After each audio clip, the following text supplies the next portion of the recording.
ప్రియమైనటువంటి సహోదరి సహోదరులారా, ఈ పరిశుద్ధ దినమును ఆలయంలోనికి వచ్చినటువంటి మీకందరికీ కూడాను యేసు ప్రభు యొక్క ప్రశస్త నామంలో శుభాలు వందనాలు తెలియజేస్తూ ఉన్నాను. మనము ధ్యానం కొరకు చదువుకున్నటువంటి లేఖన భాగము యోబు గ్రంథము 5వ అధ్యాయము 19 నుండి చివరి వరకు మనము చదువుకున్నాం. 18 నుండి చివరి వరకు చదువుకున్నాం. బాధ లేనటువంటి వారు ఎవరు కూడాను ఉండరు. నాకు ఏ సమస్య లేదు అని చెప్పగలిగినటువంటి వారు ఎవరు కూడాను ఈ లోకంలో ఉండరు. దేవుడు ఎవరికి కూడాను తన బిడ్డలకి ముఖ్యంగా ప్రాబ్లం ఫ్రీ లైఫ్ మీకు ఆఫర్ చేస్తాను, ఇస్తాను అని చెప్పలేదు. సమస్య లేనటువంటి జీవితం ఈ లోకంలో మీరు జీవిస్తారు నన్ను నమ్ముకుంటే, నా యందు విశ్వసిస్తే అని ఎప్పుడూ కూడాను వాగ్దానము చేయలేదు. కాబట్టి ఎప్పుడూ కూడాను ఈ లోకంలో అనుదినము మన కొరకు సమస్యలు, కష్టాలు సిద్ధంగా ఉంటాయి. అయితే దేవుడు సృష్టికర్త, మనకు తండ్రి, మనలను కన్నాను అని చెప్పినటువంటి దేవుడు, ఈ లోకంలోనికి పంపించినటువంటి దేవుడు. కనుక ఈ లోకంలోనికి మనకై మనమేమి రాలేదు, మనకై మనమేమి వెళ్ళాం. ఇక్కడ నుండి ఆయన పంపిస్తే వచ్చాము, ఆయన పిలిస్తే వెళ్ళాలి. కాబట్టి దీని వెనకాల మన తండ్రి అయినటువంటి దేవుని యొక్క హస్తము ఉన్నది. ఆయనే సమకూర్చువాడు, ఆయనే మనకు కావలసినటువంటి అన్నీ ఏర్పాటు చేసేటువంటి వాడు. ఆయన మనకు తండ్రి. తండ్రి యొక్క బాధ్యత పిల్లలకు కావలసినటువంటి అన్నీ కూడాను అమర్చి పెట్టడం, సిద్ధపరచటం, ఇవ్వటం, ఇది తండ్రి యొక్క బాధ్యత. కాబట్టి దేవుడు నేను మీకు తోడుగా ఉన్నాను అని చెప్పి మనల్ని లోకంలోనికి పంపించాడు. యేసు ప్రభువు పరలోకానికి ఆరోహణం అవుతూ వారికి చెప్పినటువంటి మాట, వాగ్దానం, సదాకాలం నేను మీతో కూడా ఉన్నాను అన్నాడు. ఉన్నాను అని చెప్పినటువంటి దేవుడు ఆయన మనతోటి ఉండువాడు. అయితే యోబు గ్రంథం 5వ అధ్యాయంలో చూస్తే చాలా సమస్యలతో కూడింది జీవితం అని చెప్పేసి ఇక్కడ చెప్పబడుతూ ఉంది. అయితే ఎన్ని సమస్యలు ఉన్నా, ఎన్ని సవాళ్ళున్నా, ఎంత కష్టమున్నా, అనుదినము దేవుని యొక్క వాత్సల్యత సన్ రైజ్ ఏ విధంగా ఫ్రెష్గా వస్తుందో ఉదయాన్నే, అట్లా నూతనముగా మన ఎడల పుట్టుచున్నది అని చెప్పేసి లేఖనం తెలియజేస్తూ ఉంది. విలాపవాక్యంలో 3:23 అనుదినము ఆయన యొక్క వాత్సల్యత మన ఎడల రీఫ్రెష్ అవుతూ నూతనముగా, నిన్నటి వాత్సల్యత కాదు, ఈ రోజుది క్రొత్తగా మన ఎడల ఆయన కనపరుస్తూ ఉన్నాడు. కాబట్టి మనము నశింపకుండా ఉన్నాము అని లేఖనం తెలియజేస్తా ఉంది. కాబట్టి సమస్య ఉన్నప్పుడు, కష్టము ఉన్నప్పుడు దాని నుండి మనము ఏడ్చినట్లయితే, దౌర్భాగ్యమును గూర్చి ఏడ్చుట వలన నశించిపోతాము అని చెప్పేసి రాయబడింది. దౌర్భాగ్యమును గూర్చి ఏడ్చుట వలన మూఢులు నశించెదరు. అది ఎటువంటి దౌర్భాగ్యమైనా కానివ్వండి, అది సామాజికపరమైనటువంటిదా, ఆర్థికపరమైనటువంటిదా, లేకుంటే ఆరోగ్యపరమైనటువంటిదా, ఎటువంటిదైనా కూడాను దౌర్భాగ్యము, శ్రమ, కష్టము, బాధ ఏదైనప్పటికీ కూడాను దాని గూర్చి ఏడుస్తూ ఉంటే, కృంగిపోతే నశించిపోవడం తప్ప మరొకటి కుదరదు, మరొకటి కాదు. శ్రమ దినమున కుంగిపోతే నువ్వు ఎటు కాకుండా పనికిరాని వాడు అవుతావు అని చెప్పేసి లేఖనము తెలియజేస్తూ ఉంది. కాబట్టి ఏ సమస్య అయినా కూడాను మనుషులకే వస్తుందని చెప్పేసి రాయబడింది. ఓకే, అన్నిటికీ ఉండొచ్చు, సృష్టిలో ఉన్నటువంటి ప్రతి ప్రాణికి సమస్య ఉండొచ్చేమో, కానీ మనుషులమైనటువంటి మన గురించే కదా మనం మాట్లాడుకునేది. సృష్టిలో ప్రథమ ఫలం మనిషే కాబట్టి మనిషి గురించి లేఖనము తెలియజేస్తూ ఉంది. లేఖనము పక్షుల గురించి పశువుల గురించి రాయబడలేదు. ఆయన ఎద్దుల గురించి విచారణ చేయుచున్నాడా అని చెప్పేసి పౌలు భక్తుడు అంటాడు కొరింథీ సంఘానికి రాస్తూ. ఈ నూర్చే ఎద్దుకు చిక్కము బిగించవద్దు అని పాత నిబంధనలో ఉన్నటువంటి ఒక మాటను ఆయన కోట్ చేస్తూ, ఆయన ఏమన్నా ఎద్దుల గురించి విచారిస్తూ ఉన్నాడా? కాదు కదా, మనుషులమైనటువంటి మన గురించే కదా ఆయన మాట్లాడుతున్నాడు అని చెప్పి అంటాడు. కాబట్టి లేఖనం మన కోసమే రాయబడింది, మనుషులమైనటువంటి మన కోసం, మరి ముఖ్యంగా ఆయన బిడ్డల కోసం. కాబట్టి శ్రమ అనేటువంటిది ధూళిలో పుట్టదు, అంటే మట్టిలో పుట్టదు. బాధ అనేటువంటిది భూమిలో మొలవదు, చెట్టు మొలిచినట్టుగా, మొక్క మొలిచినట్టుగా. మరి ఎక్కడ వస్తుంది, ఎక్కడ నుండి వస్తుంది బాధ? భూమిలో నుండి కాదు, మనుషుల యొక్క హృదయాల్లో ఉంటుంది బాధ. అక్కడి నుంచి మొలుస్తుంది దుఃఖం, శ్రమ. కాబట్టి ఈ శ్రమ మనుషులమైనటువంటి మనకే, అదేమి చెట్టు కాదు, పుట్ట కాదు భూమిలో నుండి రావడానికి. బాధ మనుషులమైనటువంటి మనకే. నిపురవులు పైకెగురున్నట్లుగా శ్రమానుభవంకే నరులు పుట్టుచూ ఉన్నారు అని చెప్పేసి రాయబడింది. కాబట్టి ఈ శ్రమలో, ఈ కష్టంలో, నష్టంలో మనల్ని ఆదుకునేవారు ఎవరు లేరా? ఎంతసేపటికి మనల్ని భయపెట్టేవారేనా? ఎంతసేపటికి ఇదిగో దేవుడు వస్తున్నాడు, నరకంలో పడేస్తాడు అని చెప్పేసి భయపెట్టడమే, లేదా నువ్వు ఇట్టుండాలా అట్టుండాలా, అది చేయొద్దు ఇది చేయొద్దు అని చెప్పేసి ఆంక్షలు పెట్టడమేనా ఎంతసేపటికి? బైబిల్ అది మాత్రమే తెలియజేస్తూ ఉందా? కాదు.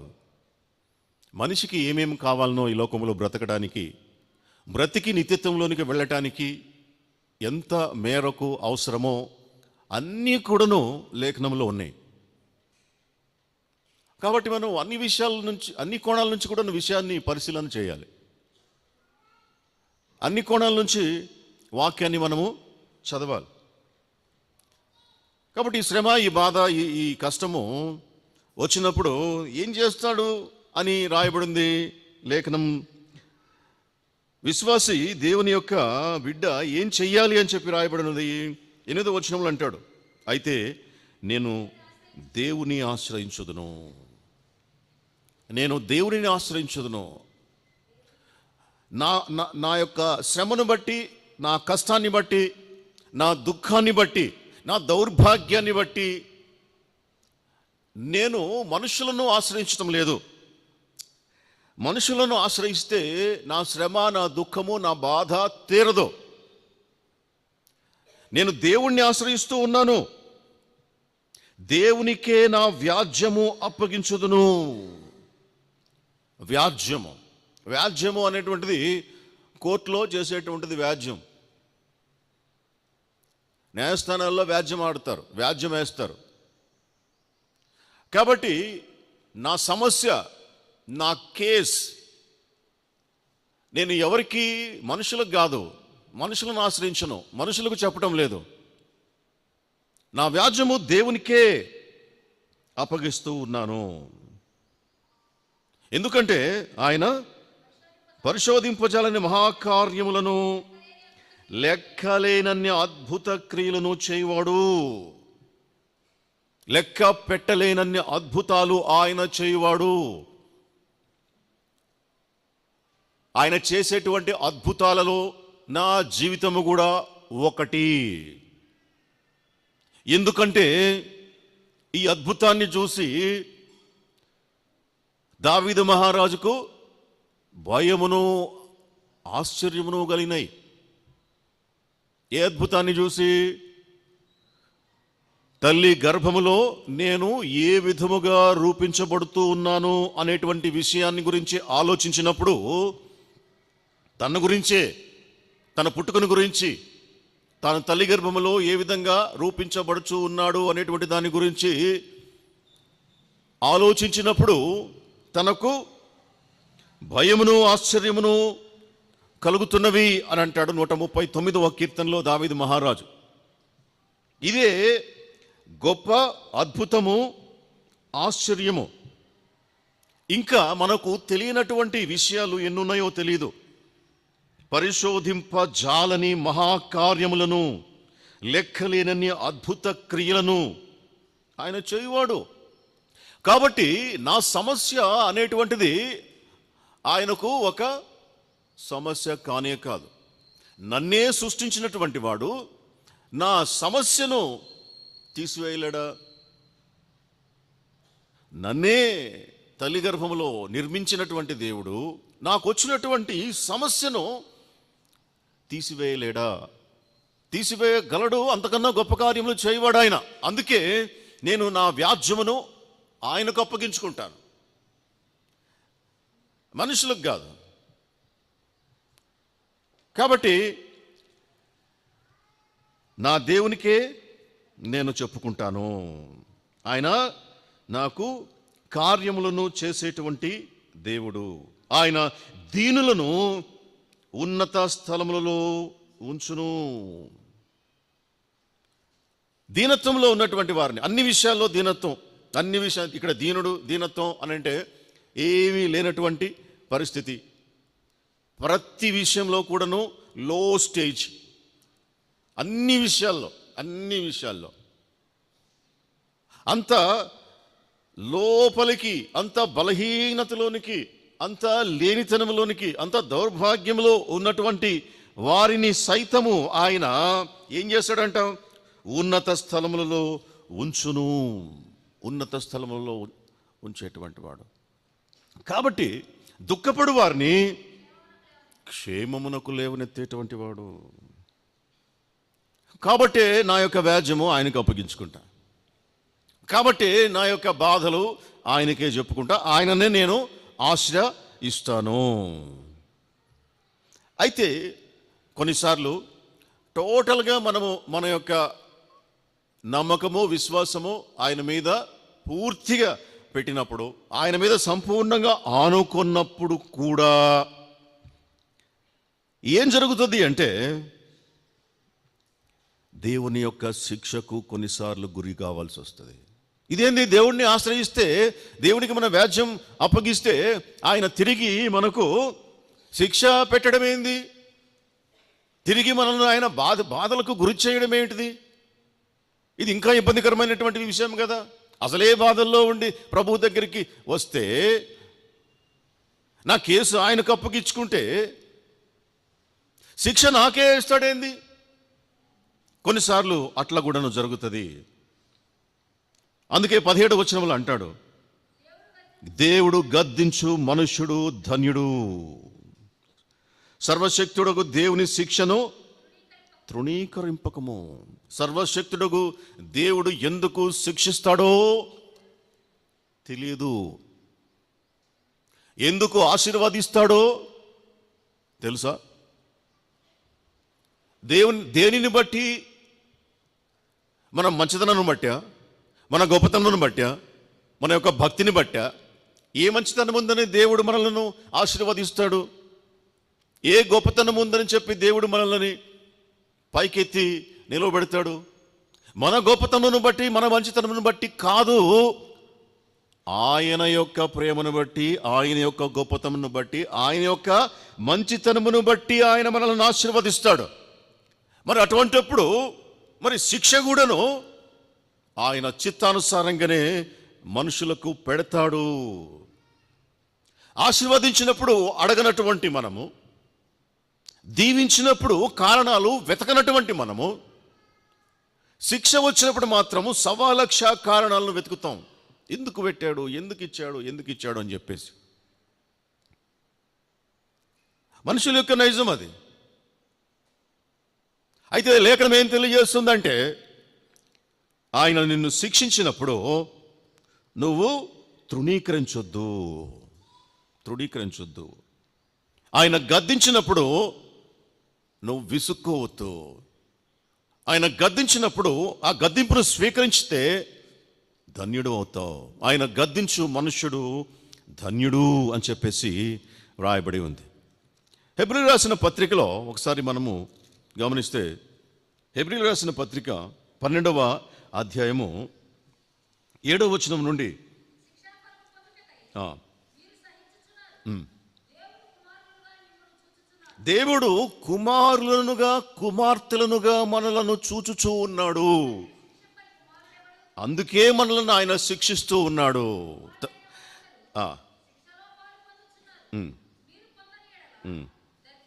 దుర్బీజులే గాని కుమారులు కాదు. కుమారులు అని ఒకవేళ మనం అనుకుంటే దేవునికి మనం కుమారులం, దేవుడు మన సృష్టికర్త, ఆయన మన తండ్రి అని గొప్ప నమ్మకంతో విశ్వాసంతో మనం ఉంటే, ఒకవేళ అట్టి సమయంలో దేవుడు తన కుమారులను ప్రేమించటమే కాదు, ఆశీర్వదించటమే కాదు, దీవించటమే కాదు, శిక్షిస్తాడు కూడా అనేటువంటిది కూడాను మనం జ్ఞాపకం చేసుకోవాలి. ఆయన ప్రేమించే వారిని శిక్షిస్తాడు. కాబట్టి శిక్షింపనేటువంటి తండ్రి ఏ విధంగా మంచి తండ్రి కాగలుగుతాడు? తండ్రి శిక్షింపని కుమారుడెవరు? కుమారులైన వారందరూ కూడాను శిక్షలో పాలు పొందుచు ఉన్నారు. ఒకవేళ నాకు శిక్ష వద్దు, కేవలము దీవెనే కావాలి అని అనుకుంటే, అంటే అట్టివారు దుర్బీజులు. దుర్బీజులు అంటే బీజం, విత్తనం. బీజం వేస్తే చెట్లు వస్తుంది, విత్తనం వేస్తే మొక్క వస్తుంది. ఆ మొక్క మంచి మొక్క, మంచి విత్తనం వేస్తే మంచి మొక్క వస్తుంది. అదే చెడ్డ విత్తనం వేస్తే చెడ్డ మొక్క వస్తుంది. దుర్బీజం అంటే చెడ్డ విత్తనం. ఒకవేళ నాకు దేవుడు పెట్టేటువంటి శిక్ష నాకు అవసరం లేదు అని అనుకుంటే, మీరు చెడ్డ విత్తనము కలిగినటువంటి వారు. దుష్ట ఫలములు ఫలించి, ఒకవేళ నాటినా కూడాను, మొక్క మానై పెరిగినా కూడాను అందులో నుంచి దుష్ట ఫలాలు వస్తాయి. దుర్బీజులు. కాబట్టి తండ్రి శిక్షించినప్పుడు మన పైన ఆ తండ్రికి ప్రేమ 100 అంతులు పెరుగుతుంది. అందుకే శిక్షను స్వీకరించాలి అని చెప్పి అంటాడు. శిక్షను స్వీకరించాలి. ఒకవేళ ఆ విధంగా స్వీకరిస్తే అది సమాధానకరమైనటువంటి ఫలమునిస్తుంది అని చెప్పేసి 11వ వచనంలో అంటాడు. దాని యందు అభ్యాసము కలిగిన వారికి అది నీతి అను సమాధానకరమైనటువంటి ఫలంను ఇచ్చును. కనుక ఇక్కడ భక్తుడు మాట్లాడుతున్నాడు. ఎలీఫజు అనేటువంటి భక్తుడు మాట్లాడుతూ ఉన్నాడు. ఏమని అంటున్నాడంటే, ఆయన గాయము కట్టును, ఆయన గాయము చేసి ఆయన చేతులే గాయమును స్వస్థపరుచును అంటాడు. ఆయన గాయము చేయును, ఆయనే గాయమును కట్టును. గాయపరుస్తాడు ఆయన. అది ఆయనకు అవసరం అనిపించింది కాబట్టి. అది మనకు తెలియదు, మనకు అర్థం కాదు. దేవుడు గాయపరుస్తాడు, ఆయన గాయాన్ని కడతాడు, ఆయన చేతులే స్వస్థపరుస్తాయి. ఆయన గాయము చేసినప్పుడు దేవుడు ఆదామును గాయం చేశాడు. ఎప్పుడు? ఆదాము చాలా రోజులైన తర్వాత, ఆదాము సృష్టించిన తర్వాత, ఆదాము ఆ జంతువులన్నిటికీ పక్షులన్నిటికీ పేర్లు పెట్టిన తర్వాత చాలా సమయం గడిచిపోయింది. అప్పుడు ఒకరోజు ఆదామును దేవుడు గాయం చేశాడు. ఆయన పక్కటెముకను బయటికి తీశాడు, గాయం చేశాడు. ఇప్పుడు ఆ గాయమును ఆయనే పూడ్చివేశాడు. మళ్ళీ అక్కడ రాయబడి ఉంది, ఆయన తిరిగి మాంసముతో పూడ్చివేశాను అని చెప్పి రాయబడి. ఆయన గాయం చేశాడు, తిరిగి ఆయనే గాయాన్ని కట్టాడు. దాని యొక్క ప్రతిఫలం స్త్రీ హవ్వ. ఆయన గాయం చేశాడు, అయితే ఆ గాయములో నుండి హవ్వను బహుమానముగా ఆదాముకి ఇచ్చాడు. ఆయనే గాయము చేయును, ఆయన చేతులే స్వస్థపరచును. తద్వారా మనిషికి గొప్ప బహుమానం దాచబడి ఉన్నది. ఆ బహుమానాన్ని తీసుకొని వచ్చి ఆదాము ముందు పెట్టాడు. కాబట్టి గాయముల మూలముగా ఏ విధంగా అయితే ఆదాముకు అవ్వను దేవుడు ఏర్పాటు చేశాడో, యేసుక్రీస్తు కూడాను గాయములు పొందుట చేత, ఆయన గాయపరచబడుట చేత మనకేం కలుగుతా ఉన్నది? స్వస్థత కలుగుచూ ఉన్నది. ఆయన పొందిన దెబ్బల చేత, గాయముల చేత మనకు స్వస్థత కలుగుచూ ఉన్నది. దానికంటే ముందుగా అసలు ప్రధానమైనటువంటి విషయం, ఆయన గాయములో నుండి సంఘము ఉద్భవించింది. ఆయన గాయపరచబడినప్పుడు ఆ గాయములలో నుండి పుట్టిందే జీవము కలిగినటువంటి దేవుని బిడ్డల యొక్క సమూహం, సంఘం. కాబట్టి ఆయన గాయం చేస్తాడు. నేను గాయపరచబడి ఉన్నాను అని ఎవరైనా అనుకుంటే, నా హృదయము, నా జీవితము గాయపరచబడి ఉన్నది, ఆ గాయము మానకుండా బాధిస్తూ ఉన్నది అని ఎవరైనా అనుకుంటే, దానికి వెనకాల దేవుని యొక్క నిత్య సంకల్పము ఉన్నది అనేటువంటిది సత్యం. దాని వెనకాల దేవుని యొక్క చిత్తము, ఆలోచన ఉండుట ద్వారానే దేవుడు గాయపరిచాడు. తిరిగి ఆయన చేతులే గాయమును స్వస్థపరుస్తాయి. ఇప్పుడు ఈ లోకంలో అనేక మంది మనకు స్నేహితులు ఉన్నారు. కానీ లేఖనం చెప్పేటువంటి మాట ఏంటంటే, మీకు నిజమైనటువంటి స్నేహితుడు యేసు ప్రభు అని చెప్పి లేఖనం తెలియజేస్తాం. ఆయన మన నిజ స్నేహితుడు అని చెప్పేసి యోహాను సువార్తలో తెలియజేస్తాం. ఆయనే మనకు నిజ స్నేహితుడు అయినప్పుడు లేఖనము ఏం చెప్తూ ఉన్నదంటే స్నేహితుని గురించి, సామెతల గ్రంథం 27:6, మన మేలు కోరి స్నేహితుడు గాయములు చేయును. మన మేలు కోసం. ఇదేంది ప్రభువా, నేను గాయపరచబడడం నాకు మేలెట్టవుతుంది, నేను దుఃఖంలో ఉండటం నాకు మేలెట్లవుతుంది? అది మనకు అర్థం కాదు. మన యొక్క జ్ఞానానికి ఆ విషయము అందదు. కానీ వాస్తవం అదే. మన మేలు కోరి దేవుడు గాయములు చేస్తాడు, మన స్నేహితుడు గాయములు చేస్తాడు. దేనికోసం? మన మేలు కోసం, మన మేలు కోసం. లేఖనము చెప్పినటువంటి మాట, మన నిజ స్నేహితుడు మన ప్రభు. సామెతల గ్రంథం 20:30లో, గాయములు చేయు దెబ్బలు అంతరంగములలో చొచ్చి చెడుతనమును తొలగించును. దేవుడు చేసేటువంటి ప్రతి గాయానికి కూడాను ఒక ప్రత్యేకమైనటువంటి ఉద్దేశం ఉంటుంది. ఊరికినే ఆయన గాయాలు చేయడు, అనుమతించడు గాయాల్ని. ఒకవేళ కొన్ని గాయాలు ఉంటాయి, మనము మన యొక్క తప్పుల వలన, మన పాపాల వలన, మన అతిక్రమాల వలన కలిగేటువంటి గాయాలు ఉంటాయి. మనకు ఎదురయ్యేటువంటి ప్రతి గాయము దేవుడు చేసిన గాయమే అని అనుకోవడానికి కూడాను లేదు. ఇక్కడ మనం చెప్పుకునేటువంటి విషయం ఏంటంటే, తన భక్తులకు దేవుడు ఒకవేళ గాయాన్ని అనుమతిస్తే, ఆయన చేస్తే అనేటువంటి కేసు. ఇంకో కేసు కూడా ఉంటుంది. మనము మన స్వయంకృతాపరాధం వల్ల చేసుకునేటువంటి గాయాలు, అటువంటి గాయాలైనా కూడాను దేవుడు చూస్తూ ఊరుకునేవాడు కాదు, వాటిని కూడాను మాన్పేవాడు. ఎందుకంటే ఆయనకి తండ్రి కదా. బిడ్డ పరిగెత్తుకుంటూ పడి మోకాలు పగిలిపోతే, బాగైంది నీకు, నువ్వు ఇంత స్పీడ్గా ఎందుకు పరిగెత్తావు, అందుకే నువ్వు పడ్డావు అని చెప్పి ఏ తండ్రి ఏ తల్లి అనరు. అట్లాగనే కీర్తనాకారుడు 38వ కీర్తన 5వ వచనంలో, నా మూర్ఖత వలన కలిగిన గాయములు దుర్వాసన గలవై స్రవించుచున్నవి. నా మూర్ఖత వలన, నీ మాట వినకపోవటం వలన నా గాయాల పాలైనా, నేను దెబ్బలు తగిలి, నాకు అవి నన్ను చాలా బాధ పెడతా ఉన్నాయి.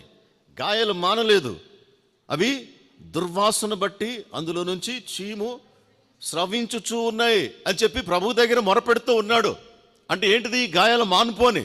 అటువంటి గాయాలను కూడా దేవుడు మాన్పేటువంటి వాడు, చూస్తూ వదిలిపెట్టేవాడు కాదు దేవుడు.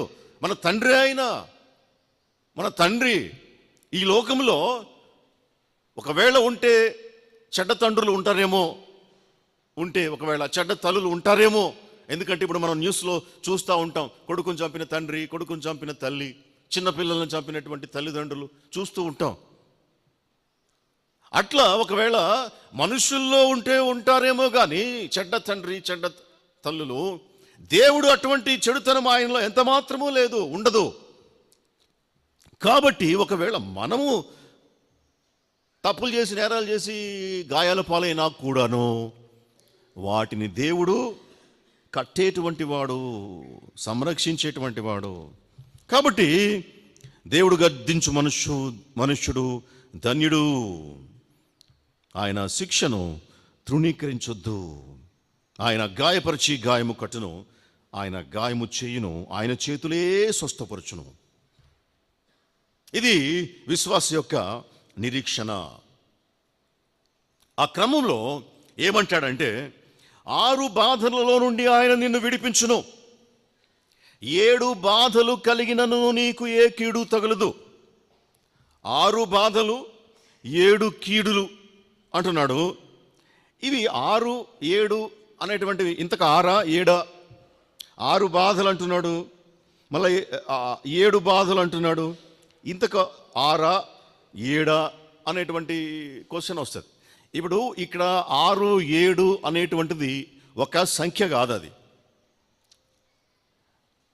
అది ఏంటిది అంటే అది హీబ్రూ లిటరేచర్లో ఉన్నటువంటి ఒక స్టైల్, అది ఒక సాహిత్యంలో ఉన్నటువంటి ఒక పద ప్రయోగం, హీబ్రూ సాహిత్యం.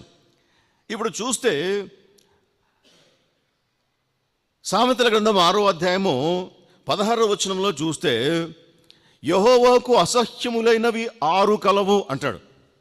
ఆ తర్వాత 7 ఆయనకు హేయములు అంటాడు. ఇప్పుడు ఇంతకీ దేవునికి అసహ్యమైనటువంటివి 6, 7? మరి 7 కూడాను ఆయనకు హేయములు అని చెప్పున్నాడు కదా. ఇక్కడ సంఖ్య అనేటువంటిది కాదు, 6, 7 అనేటువంటిది ప్రాముఖ్యత కాదు, అది ఒక శైలి. అక్కడ 6 అయినా 7 అయినా సంఖ్య కాదు అక్కడ చెప్పేటువంటిది. ఆ దేవునికి అసహ్యములైనటువంటివి ఇవి అని చెప్పటంలో అక్కడ రచయిత యొక్క ఉద్దేశం.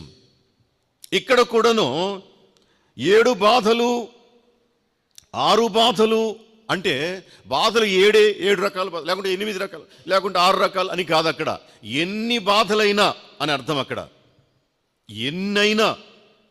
ఇంకా చూస్తే సామెతల గ్రంథం 30వ అధ్యాయం, సామెతలు 30, అక్కడ 3, 4 అంటాడు. ఒక 30వ అధ్యాయం 18వ వచనం చదవండి అమ్మా. 3 కలవు అంటే ఏంది? ఇంతకు నా బుద్ధికి మించినవి అంటే ఏంటిది, నా గ్రహింపు లేనివి అంటే ఏంటిది?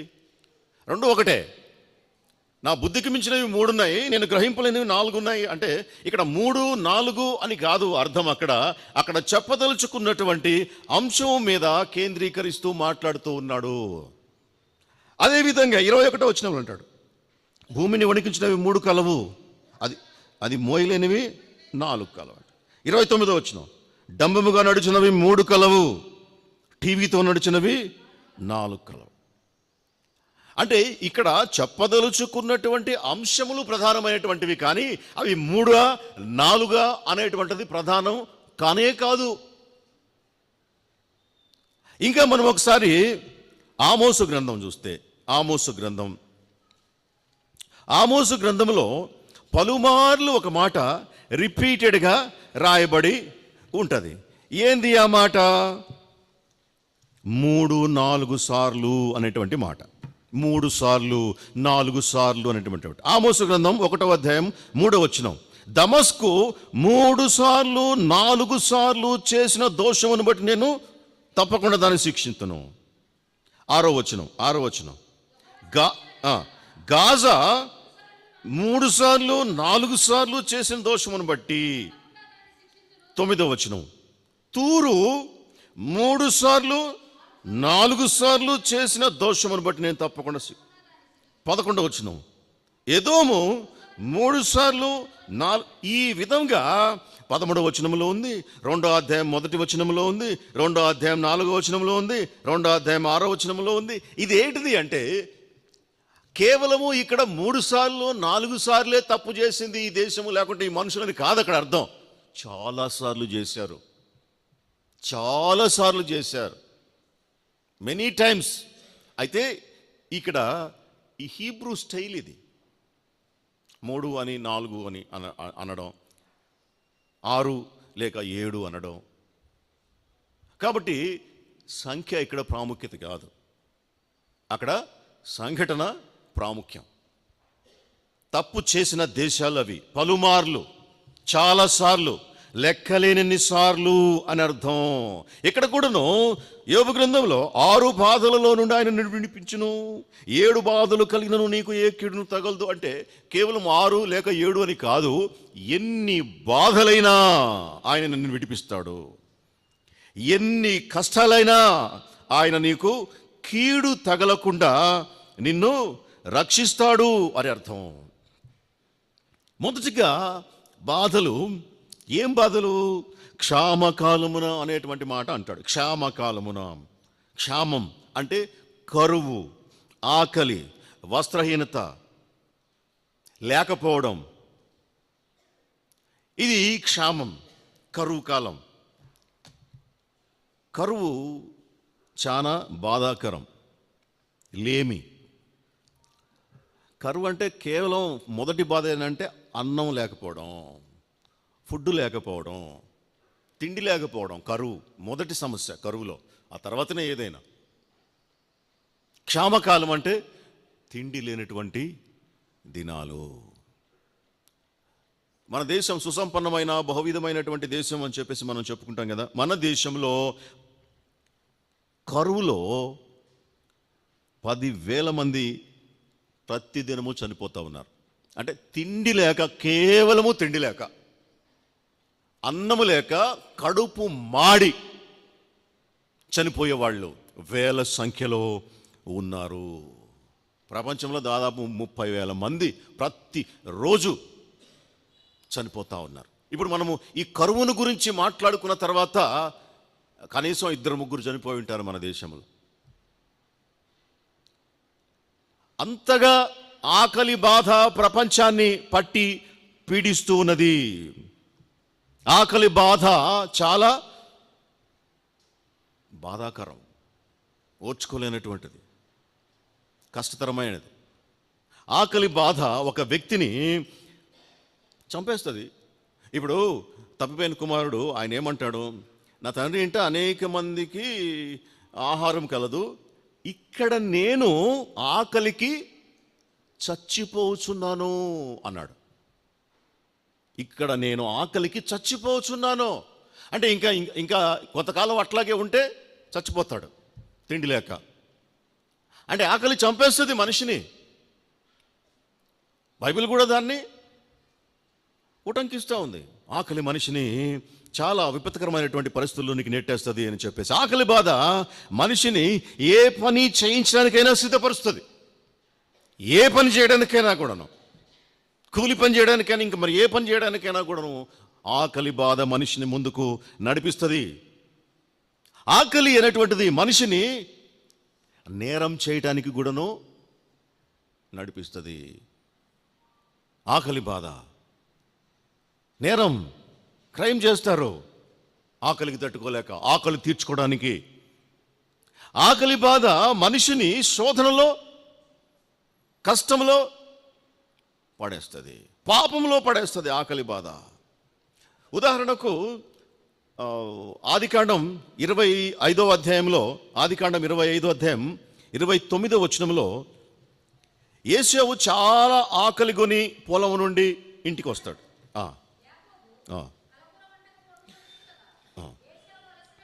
ఏశావు అలసిపోయినటువంటి వాడై పొలము నుండి వచ్చాడు, బాగా ఆకలి మీద వచ్చాడు.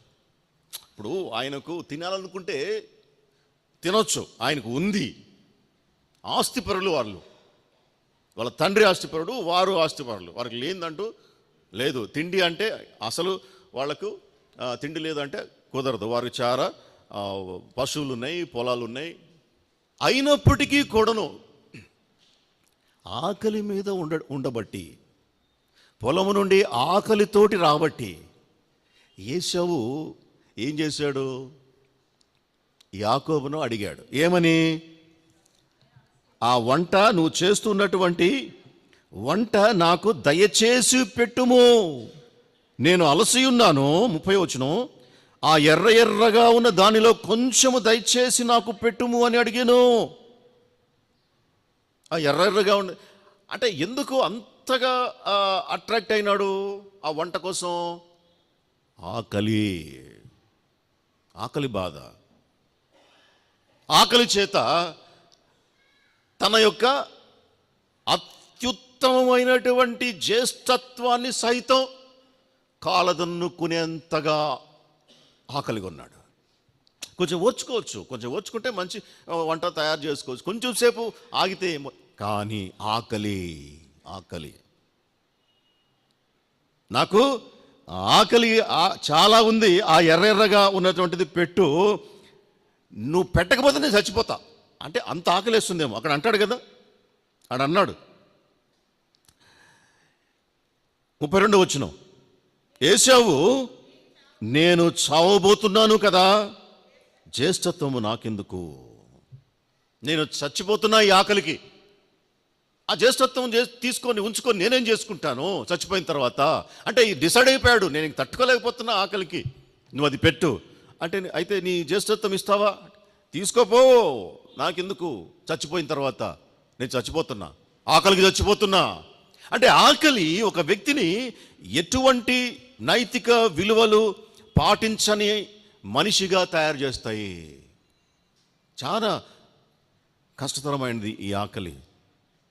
అత్యంత గొప్పదైనటువంటి జ్యేష్ఠత్వాన్ని అమ్ముకున్నాడు. తన తమ్ముడు అడిగాడు కదా, అతను మంచోడా. ఇవన్నీ మనకు తర్వాత విషయం. మనకు కావాల్సింది ఇక్కడ మన పాయింట్ ఏంటంటే, ఏశావు ఆకలి కొనుట ద్వారా తన జ్యేష్ఠత్వాన్ని అమ్ముకున్నాడు. ఆకలి అక్కడ ప్రధానమైనటువంటి పాత్ర పోషించినట్లుగా మనము చూస్తూ ఉన్నాం. ఆకలి వలన ఏశావు తన జ్యేష్ఠత్వపు హక్కును వదులుకున్నాడు. ఆకలి మనిషిని బలహీనుడిని చేస్తుంది. ఆకలి అపవాదిని మన మీదకు ఉసిగోలు పెట్టేట్టు చేస్తుంది. ఆకలి శోధకుణ్ణి అట్రాక్ట్ చేస్తుంది. చిన్న విషయం కాదు ఆకలి బాధ. మనము తప్పు చేశాడు అని మాత్రమే చూస్తాము యాక్చువల్గా, కానీ ఆ తప్పు వెనకాల ఉన్నటువంటి ఆకలి ఎంత బాధిస్తే ఆ పని చేసి ఉంటాడు అనేటువంటిది ఆలోచించాం. తప్పు చేసేటువంటి ప్రతి వ్యక్తి కూడాను ఏదో ఒక కారణం ఉంటుంది. ఒకవేళ ఆ కారణం ఆకలి అయితే చాలా బాధాకరం, దుఃఖకరం. యేసు ప్రభు దేవుడై ఉండి కూడాను ఆయన ఆకలి కొనినప్పుడు, మామూలు సమయంలో రాలే అపవాది, మామూలు సమయంలో వచ్చి అపవాది ప్రభు దగ్గరికి వచ్చి శోధించలేదు. ఆయన ఆకలి గొనగా అనేటువంటి మాట అక్కడ రాయబడి ఉంది. 40 దినములు 40 రాత్రులు, మత్తయి సువార్త 4:2, 40 దినములు 40 రాత్రులు ఉపవాసం ఉండిన పిమ్మట ఆయన ఆకలి గొనగా ఆ శోధకుడు ఆయన యుద్ధకు వచ్చి అప్పుడు ఆయనను శోధిస్తూ ఉన్నాడు. ఏ విషయంలో? ఆకలి విషయంలోనే. నువ్వు ఈ రాళ్లను, నువ్వు దేవుని కుమారుడు అయితే ఈ రాళ్లను రొట్టెలుగా చేసుకొని తిను అని చెప్పడం మనము చూస్తాం. దానికి కారణం అపవాదికి అంత ఎందుకు? ఆకలిని బేస్ చేసుకుని అపవాది క్రీస్తు దగ్గరకు వచ్చి ఆయన్ను శోధించడానికి ప్రయత్నం చేస్తూ ఉన్నది. మన దగ్గరికి కూడా అంతే. ఆకలి అవసరం. ఆకలి అంటే కేవలం కడుపు ఆకలి అని మాత్రమే అనుకోనవసరం లేదు. మనకు అత్యవసరం కలిగించేటువంటిది ఏదైనా కూడాను ఆకలితోనే సమానం. అటువంటి పరిస్థితుల్లో అపవాది వచ్చి శోధిస్తాడు, శోధనలో పడవేస్తాడు. క్రీస్తునే శోధించినటువంటి వాడు మనలను శోధించడని గ్యారంటీ ఏంది? శోధిస్తాడు. అయితే అటువంటి సమయంలో దేవుడు మనకిచ్చేటువంటి వాగ్దానం ఏమంటే, క్షామకాలమున మరణము నుండి ఆయన నిన్ను తప్పించును. ఎలీఫజ్ అంటున్నాడు, క్షామకాలమున మరణము నుండి ఆయన నిన్ను తప్పిస్తాడు. ఇప్పుడు మరణము అంటే ఆజ్ఞ అతిక్రమం పాపం, పాపమునకు వచ్చి జీతం మరణం. ఇప్పుడు ఆకలి మీద ఉన్నప్పుడు ఆజ్ఞను అతిక్రమించకుండా మనల్ని మనము ఏ విధంగా కాపాడుకొనగలుగుతాము? కేవలము దేవుని యందు మనం ఉంచినటువంటి విశ్వాసము ద్వారా, దేవుని యొక్క వాక్యము ద్వారా. యేసు ప్రభువు శోధకుడిని ఏ విధంగా ఎదుర్కొని జయించగలిగాడు? దేవుని యొక్క వాక్యము ద్వారా. మనుషుడు రొట్టె వలన మాత్రమే కాదు, దేవుని నోట నుండి ప్రతి మాట వలన జీవించడం చెప్పి రాయబడి ఉన్నది అని చెప్పడము ద్వారా అపవాదిని ఎదుర్కొని జయించగలిగాడు, శోధనను జయించగలిగాడు. కాబట్టి క్షామకాలమున అనగా కరువు కాలమున మరణము నుండి మనలను ఆయన తప్పిస్తాడు. తన బిడ్డలకు ఆయన ఇచ్చేటువంటి ఒక గొప్ప ఆధిక్యత, ప్రివిలేజ్ అది. దేవుడు ఊరికినే వదిలిపెట్టేవాడు కాదు. మన పాటికి మనల్ని బ్రతకండి అని చెప్పేసి ఈ లోకంలో పడేసి ఆయన చెస్సాడినట్టుగా మనల్ని ఆడుకునేటువంటి వాడు కాడు. ఈ లోకంలో ఉన్నటువంటి కవులు, కాల్పనికులు అటువంటి ఉద్దేశాన్ని దేవుడి పైన రుద్దారు. దేవుడు ఆడుకుంటున్నాడు, దూరం నుండి చూస్తూ మనల్ని ఒక ఆట ఆడుకుంటున్నాడు అనేటువంటి దృక్పథం మనస్సులో చొప్పించారు ఈ లోక రచయితలు, కవులు. కానీ దేవుడు అట్లా మనల్ని ఈ లోకంలో వదిలేసి మనం బాధపడుతూ ఉంటే, ఆకలితో ఉంటే, అలమటిస్తూ ఉంటే, కష్టంలో నష్టంలో ఉంటే, ఒంటరితనంలో దిగుళ్ళు దుఃఖంలో ఉంటే చూచి ఆనందించేవాడు కాడు, సంతోషించేవాడు కాడు. ఆయన మనతో పాటు దుఃఖించేవాడు. చాలా సందర్భాలు ఉన్నాయి కదా. యేసు ప్రభు దుఃఖించేవారితో కలిసి దుఃఖించాడు. లాజరు చనిపోయి వాళ్ళందరూ కూడా ఏడుస్తూ ఉంటే వాళ్ళ ఏడుపు చూసి ఈయన కూడా ఏడ్చాడు వాళ్ళతోటి. ఎందుకు ఏడ్చే వాళ్ళతోటి ఏడుస్తున్నాడు అంటే దాని అర్థం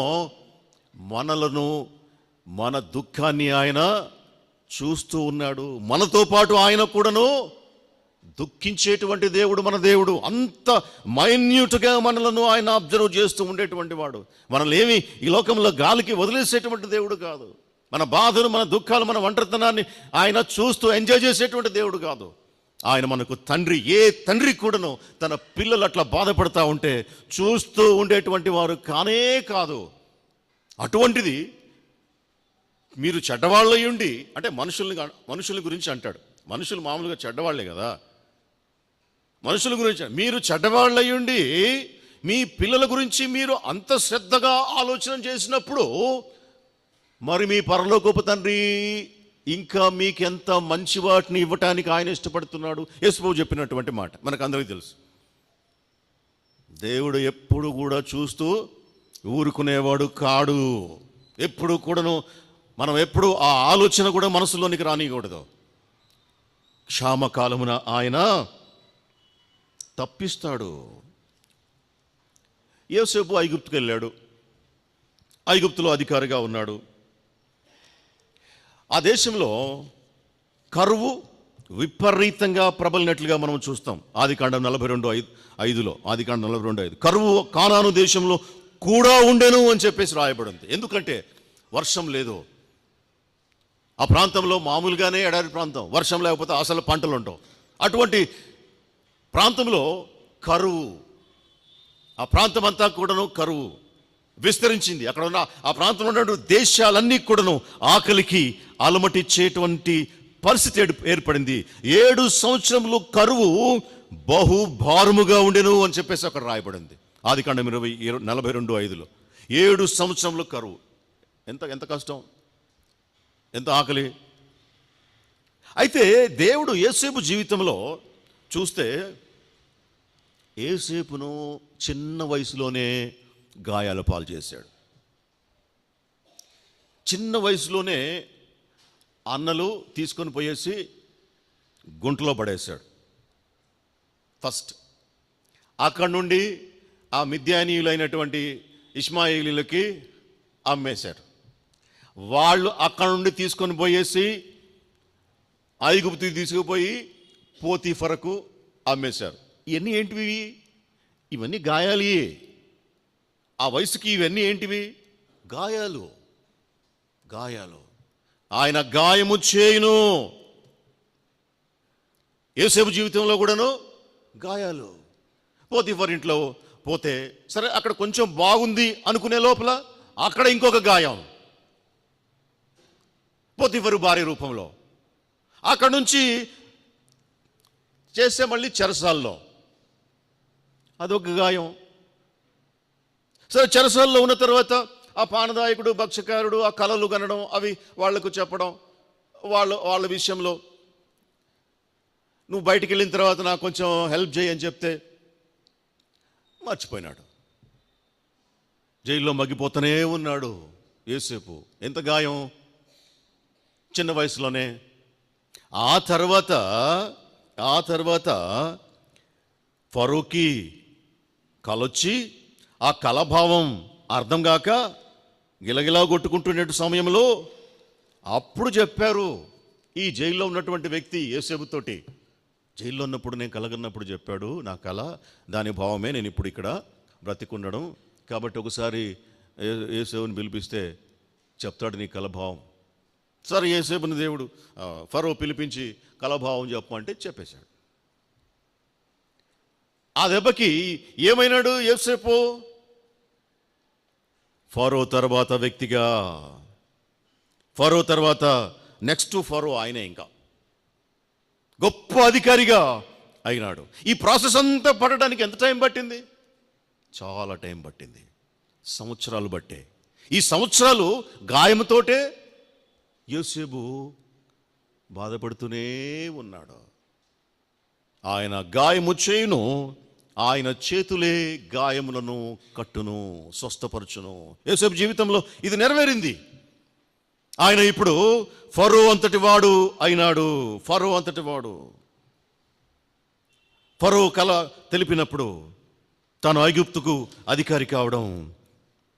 ఆ కలభావం ఏంటంటే కరువు రాబోతా ఉంది అనేటువంటిది అక్కడ ప్రధానమైనటువంటి విషయం. ఇంక 7 సంవత్సరాలకు కరువు రాబోతా ఉంది అని. కాబట్టి ఈయన అధికారిగా చేసినప్పుడు ఈయన కరువు ఎదుర్కోవడానికి పంటను, ధాన్యాన్ని సమకూర్చాడు.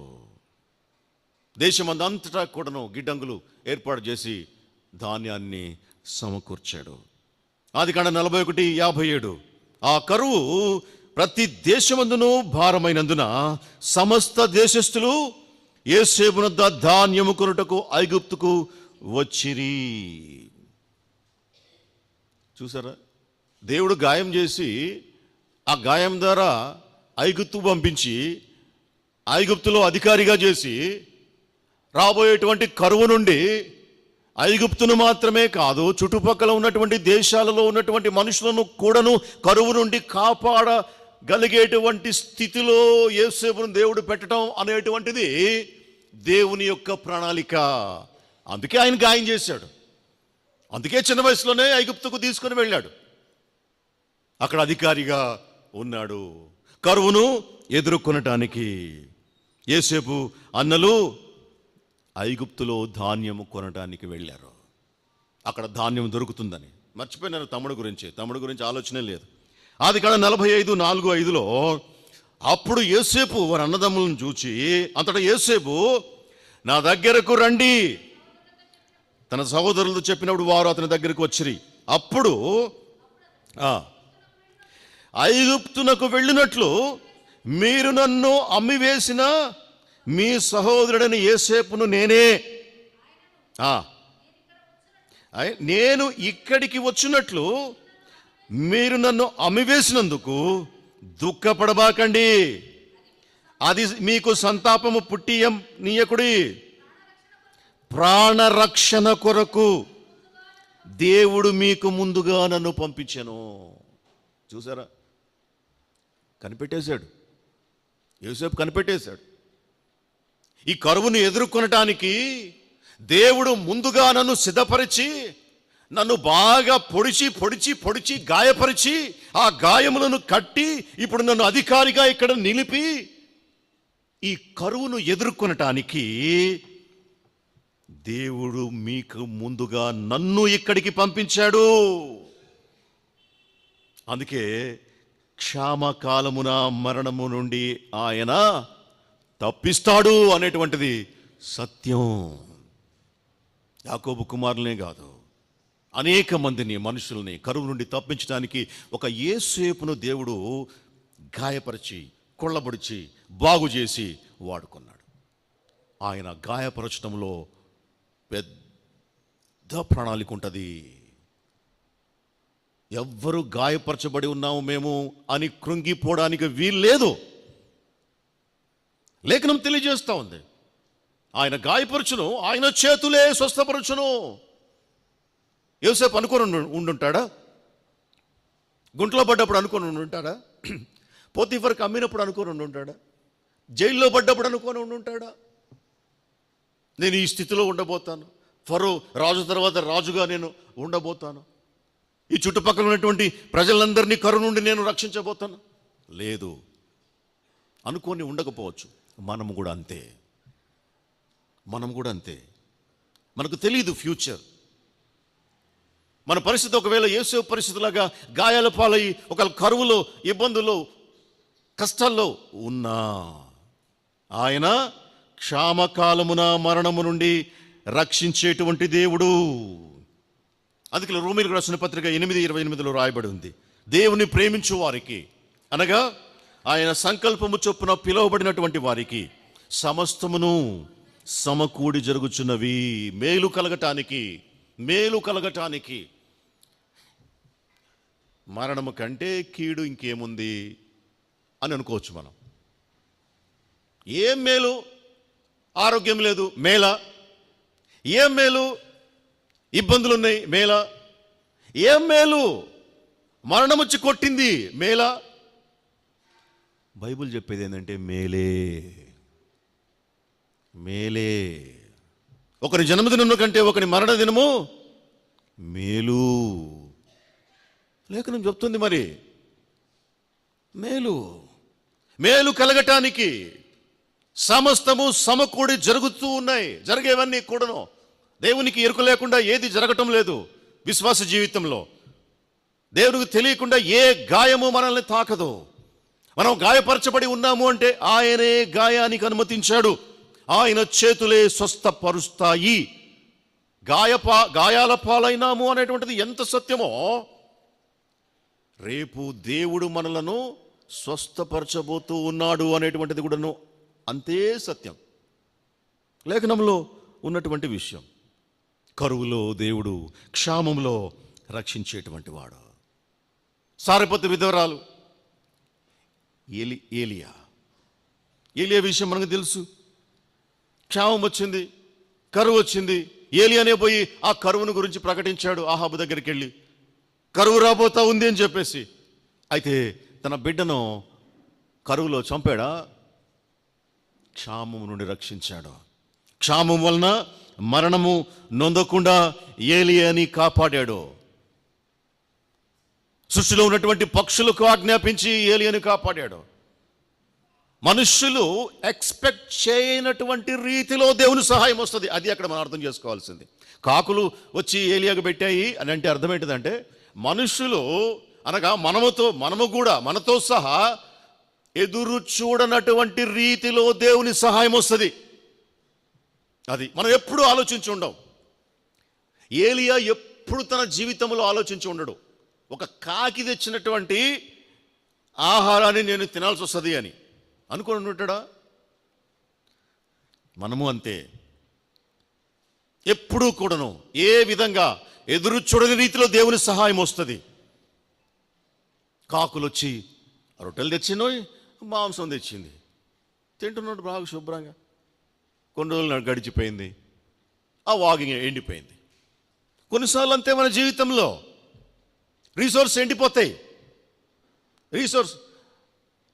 రొట్టె మాంసం వస్తుంది కానీ నీళ్ళు లేవు, నీళ్ళు ఎండిపోయినాయి. ఈ రీసోర్స్ అన్నిటిని సృష్టించేది ఎవరు? ఎక్కడి నుండి వస్తున్నాయి? గాలి ఎక్కడి నుండి వస్తుందో మనకు తెలుసా? ఎక్కడికి పోతుందో మనకు తెలుసా? లేఖనం తెలియజేస్తూ ఉంది. నీకు తెలీదు. దేవుడు గాలి యొక్క ఆ ప్రారంభ స్థానం ఆయన నుండి వస్తుంది. వెలుగు పుట్టు స్థలం ఎక్కడో నీకు తెలుసునా? మనకు తెలియదు. దేవుని నుండే వెలుగు వస్తుంది. అట్లాగే మనకు సహాయం ఎక్కడ నుండి వస్తుందో మనకు తెలుసా? ఆకల్లో ఉన్నప్పుడు, క్షామంలో ఉన్నప్పుడు, కరువులో ఉన్నప్పుడు, అవసరతల్లో ఉన్నప్పుడు ఎక్కడి నుండి వస్తుంది సహాయం? కొండల తట్టు నా కన్నులెత్తుచూ ఉన్నాను అంటాడు కీర్తనకారుడు. నాకు సహాయము ఎక్కడి నుండి వస్తుంది మనకు తెలుసా? ఎక్స్పెక్ట్ చేయగలమా? ఎక్స్పెక్ట్ చేయని రీతిలో సహాయము వస్తుంది అని చెప్పి లేఖనం తెలియజేస్తూ ఉంది. యెహోవాయే నాకు సహాయకుడు, ఆయనే నాకు సహాయం చేయవాడు. ఆయన మనకు రీసోర్స్, వనరులు లేకపోయినా కూడాను ఆ వనరులకు సృష్టికర్త అయినటువంటి దేవుడు మనకు తండ్రి అనేటువంటి విషయం మర్చిపోకూడదు.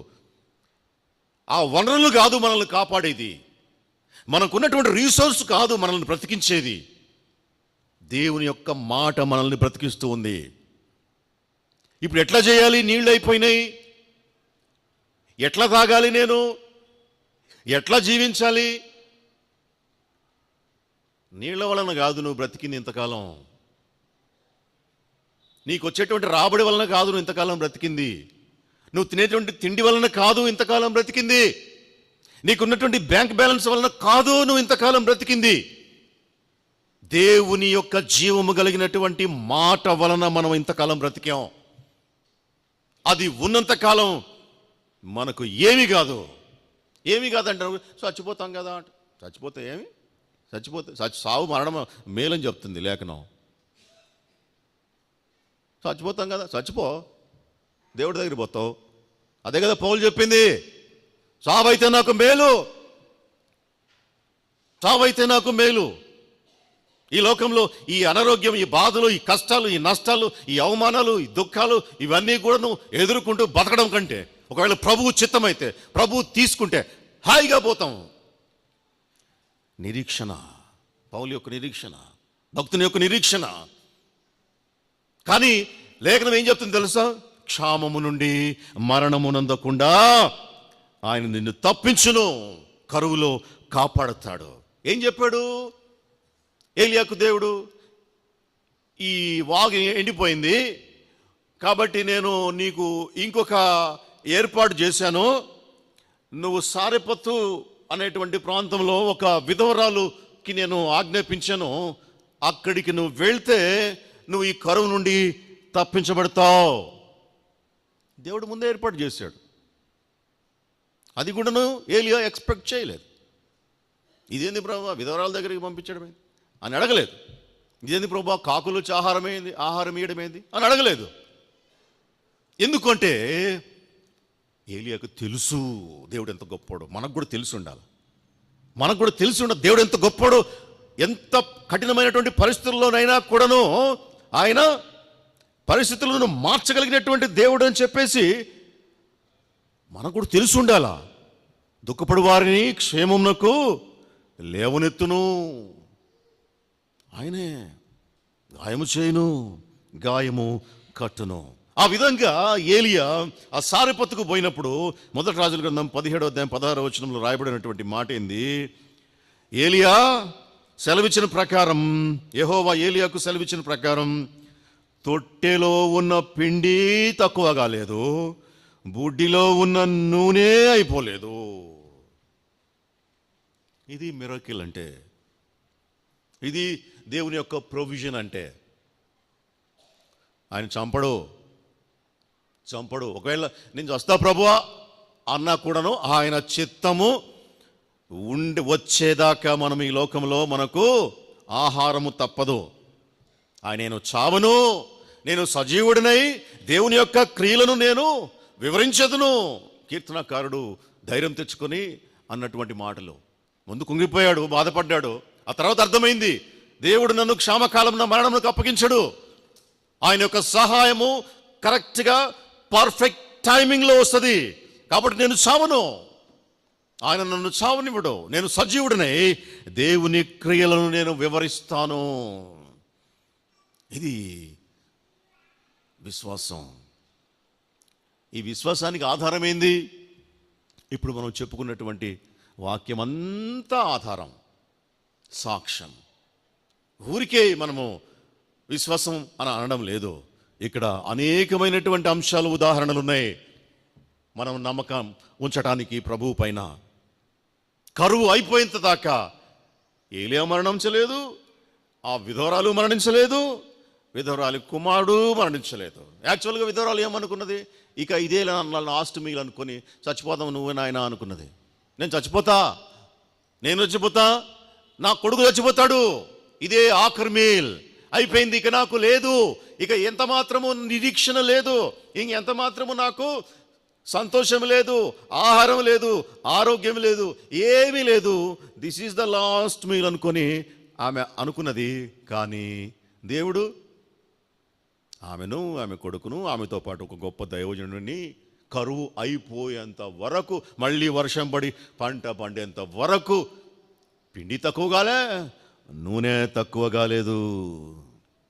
దేవుని యొక్క ప్రొవిజన్ అది. ఆయన చంపడు. యేసు ప్రభు చివరిగా చెప్పేసి మనం ముగించేసుకుందాం. యేసు ప్రభు తనతోటి ఉన్నటువంటి అనేకమైనటువంటి జన సమూహము ఆకలితో ఉండుట చూచి ఆయన ఊరికినే కూర్చోబెట్టి మాటలు చెప్పి పంపించేవాడు కాదు అని చెప్పడానికి ఉదాహరణ. ఆయనతోటి వచ్చినటువంటి మనుషులు, మత్తయి సువార్త 15:32 యేసు తన శిష్యులను పిలిచి, ఈ జనులు నేటికి 3 దినముల నుండి నా యొద్ద ఉన్నారు, వారికి తినను ఏమీ లేదు, కనుక వారి మీద కనికరపడుచు ఉన్నాను, వారు మార్గములో మూర్ఛపోదురేమో, వారిని ఉపవాసముతో పంపివేయుటకు నాకు మనస్సు లేదు. చూసారా ప్రభు యొక్క ఆలోచన, మన గురించి దేవుడు ఎప్పుడు మర్చిపోడు. నీ గురించి, నా గురించి, మన గురించి దేవుడు ఎప్పుడు ఏ విషయంలో మర్చిపోడు. ఒకవేళ మనకు కష్టము అనిపించవచ్చు, లైఫ్ శోధన అనిపించవచ్చు, దుఃఖము అనిపించవచ్చు, అనారోగ్యం అనిపించవచ్చు, అంటే ఏంటిది, ఎదుర్కోవచ్చు. అదే కదా ఇప్పుడు చెప్పేది ఆయన. 7 బాధలు కలిగినను నీకు ఏ కీడును తగలదు, 6 బాధలు కలిగినను నిన్ను విడిపించును. 7 కలిగినా విడిపిస్తాడు, 6 కలిగినా విడిపిస్తాడు ఆయన, ఏ కీడు సంభవించకుండా. వాగ్దానం ఇదే. రావచ్చు, వస్తాయి, సమస్యలు వస్తాయి. అదే కదా చెప్పింది. సమస్యలు ఏమన్నా భూమిలోంచి లేస్తాయా? శ్రమ ఏమన్నా చెట్లోంచి వస్తుందా? దుఃఖం ఏమన్నా వర్షం పడేట్టు పడద్దా? మనుషులమైనటువంటి మనకే ఇవన్నీ, దుఃఖమైనా, కష్టమైనా, శ్రమైనా, వేదనైనా మనకే. అయితే మన శ్రమలో మనల్ని వదిలిపెట్టేవాడు కాదు దేవుడు. మన శ్రమలో మనల్ని మర్చిపోయేవాడు కాదు మన ప్రభువు. ఈ జనులు మీద నేను కనికరము పడుతూ ఉన్నాను. శ్వాస వచ్చి మూర్చపోతారేమో వీళ్ళను ఖాళీ కడుపుతోటి పంపించడం నాకు ఇష్టం లేదు, వీళ్ళ ఆకలితోటి పంపించడం నాకు ఇష్టం లేదు, కాబట్టి వీరికి ఆహారాన్ని మీరు పెట్టండి. ఇది ప్రభువు చెప్తూ ఉన్నాడు. వాళ్ళకి అర్థం కాలే, ఎట్టబెట్టమంటావు ప్రభు ఆహారం ఇంతమందికి, మన దగ్గర ఎక్కడ? ఇది మనుషుల యొక్క ఆలోచన. ఇది ఎంత కష్టం ప్రభు, మా దగ్గర ఉండే డబ్బులు, ఇంత పెద్దది మనం ఎక్కడ చేయగలం, ఇంత గొప్ప పని మనం ఎక్కడ నా వల్ల ఎక్కడది, నేనెంత, నా స్థితి ఎంత, నా బలం ఎంత, నేనెక్కడ చేయగలుగుతాను ఇంత పెద్దది, ఇది నా వల్ల ఎక్కడ అవుతుంది? ఇది మన యొక్క ఆలోచన. కానీ ప్రభు ఏమంటున్నాడు, మీరే పెట్టండి. ప్రభు ఉంటే కొదువేముంది? 4,000 మంది తిన్నారు. అప్పుడు కొన్ని కేవలం 7 రొట్టెలు ఉన్నాయి, కొన్ని చేపలు అని చెప్పి రాయబడింది అక్కడ. 4,000 మంది తిన్నారు. తినగా మిగిలిపోయినాయి, ఎక్సెస్ అయింది. పొంగి పుర్లేటట్టుగా చేసేటువంటి దేవుడు మన జీవితాలను, ఆయనకు అసాధ్యమైనటువంటిది ఏది మనకు మహా అంటే అనారోగ్య ప్రాబ్లం వస్తుంది, ఇంకా ఏదన్నా అంటే ఆర్థిక ప్రాబ్లం వస్తుంది, అంతకంటే పెద్ద సమస్యలు ఏమున్నాయి? పెద్ద సమస్య ఏంది? మనుష్య జాతికి అందరికీ పెద్ద సమస్య మరణం. ప్రభు ఏం చెప్తున్నాడు? ఆయన భక్తుల మరణం ఆయన దృష్టికి ఎంతో విలువైనది. సరిపోలే? ఏలైనగా ఒకడు నిత్యమైన ఉనికి పట్టుకు తాను వెళ్ళిపోతూ ఉన్నాడు. మనం కూడా సెకండ్ అదే వరుసలో పోతాము, నెక్స్ట్ అదే కదా, ప్రభు దగ్గరికి పోతాము. ప్రభు ఎప్పుడు వదిలిపెట్టేటువంటి వాడు కాదు. ఆయన కేవలము